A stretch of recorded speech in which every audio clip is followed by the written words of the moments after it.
I burnt down a cabin and blamed it on a homeless man. When I was 9 years old I moved to Australia with my family. Once we moved there my mother wanted to travel around Australia just to see what it's like before we settled down, so what we did was we rented an RV and started driving down the east coast of Australia from Brisbane all the way to Canberra, the capital. Once we got to the capital we decided to turn around and go back to Brisbane, where our house was.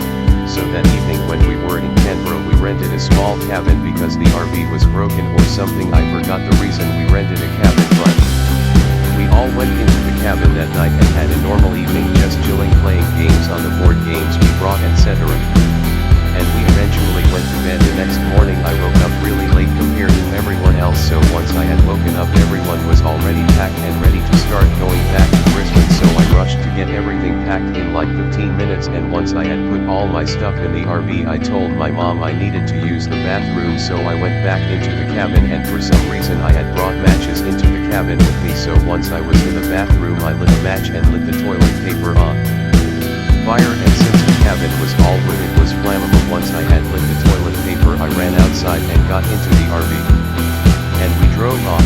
About 90 minutes down the road my mom got a call from the cabin place and they told us that our cabin had burnt down.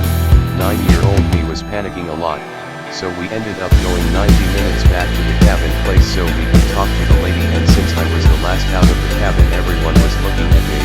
I went up to the lady who had called my mom and told her I saw a homeless guy lighted on fire. I proceeded to point in the direction of the street that a guy was walking down, and said that it was him even though I knew for a fact I didn't. So after the lady called the cops on the guy we went back into the RV and drove back to Australia. I still don't know what happened with that guy and I hope he is okay and never got any jail time. I don't know what made me want to burn the cabin down, but I've not touched a match since, and I'm 15 right now, so this was 6 years ago.